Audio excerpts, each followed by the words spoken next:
High आज चाहिँ हामी 2082 सालको शिवरात्रिको अवसर पारेर लमजुङ जिल्लाको कर्पुटार मन्दिर स्थित यस शिवको मन्दिरमा पूजा गर्नका लागि जम्मा भएको छौँ। आज हामी बिहान सवारी उठ्यौँ, नुहाई धुवाई गऱ्यौँ, मध्याह कालमा शिवको पूजा गऱ्यौँ र सिधै माइक्रो होइन म्याजिक बुक गरेर यहाँसम्म आएको छौँ। हाम्रो दिन यसरी सुरु हुँदैछ। कर्पुटार बजार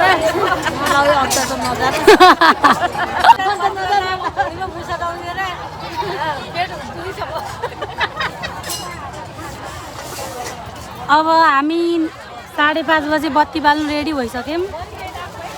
बत्ती यस्तो छ।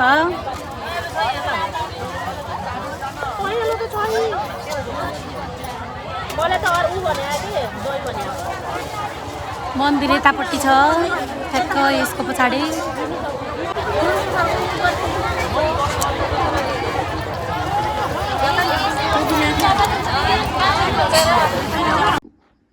यतिखेर साँझको 6 बजिसकेको छ। हामीले शिवजीको पूजा गरेर बत्ती बालिसकेको छौँ र अब हामी जागराम बस्दैछौँ। शिवजीलाई मनमा राखेर आफ्ना सबै मनोकामनाहरू पुरा गर्ने आशामा हामी अब यो रात यसरी नै जागराम बस्दैछौँ। हेरौँ अगाडि के हुँदै जान्छ।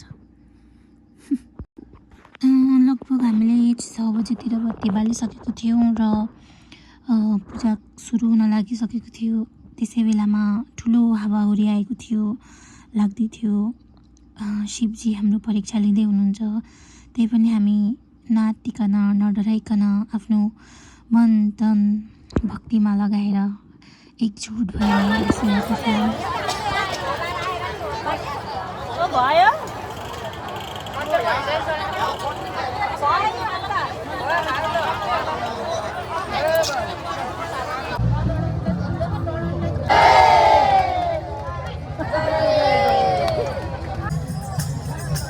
सबै झुक्रिएको अवस्था, निदाउन थालिसके सबैजना। यता बुढी मान्छे ढाड कोब्रो परेर बसिरह, यता कोही लम्पसार परिरह, कोही यता सुत्न झुल्न लागे, कोही उतापट्टि एकदम बिजी भएको अवस्था। बत्ती बोलिरहेको छ, सबैजना नाच्दै छन्। म पनि यही छु, कालो भएर देखेँ होइन।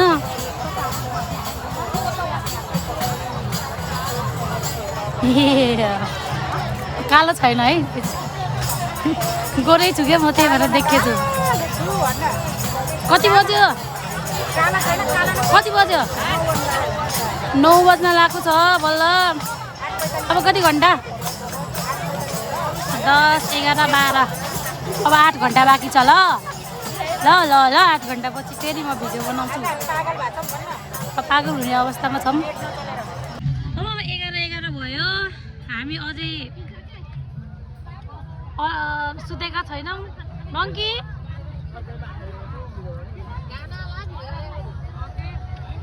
कस्तो हुँदैछ? हलुवा खाँदैछन्।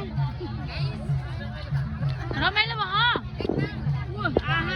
मङ्की कस्तो हुँदैछ नानी?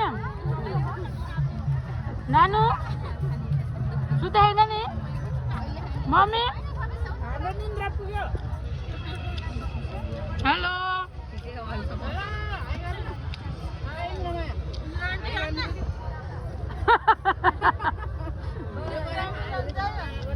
भाउजू ठिक छ नि?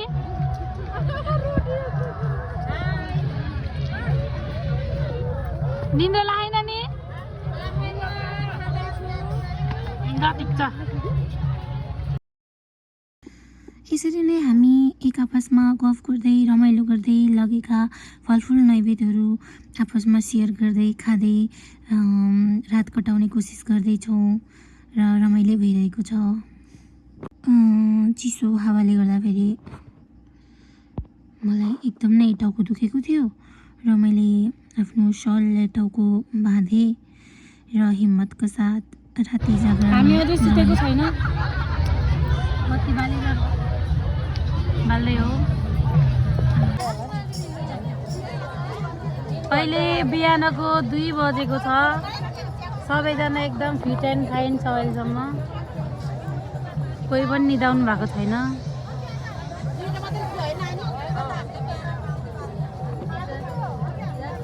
सपिङ गर्न जानु लाग्यो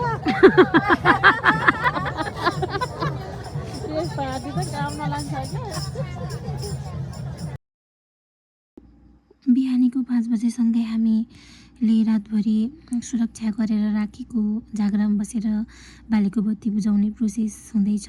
यसरी अन्तिममा यहाँ लिएर आएर बत्ती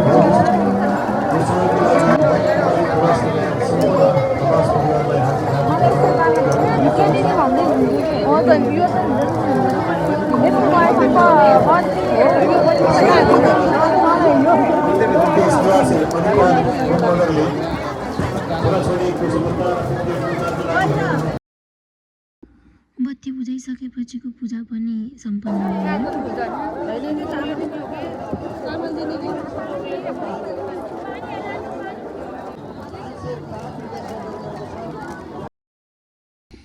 अब घर जाने बेलामा म्याजिक अलिकति ढिलो आएर हामी सबैजना बाटोमै सुत्न लागिसकेका छौँ। यतिखेर केही समयको पर्खाइपछि म्याजिक पनि आयो र हामी सबैजना घरतर्फ लाग्यौँ। यसरी हाम्रो 2082 सालको महाशिवरात्रि व्रत सम्पन्न भयो। बाई।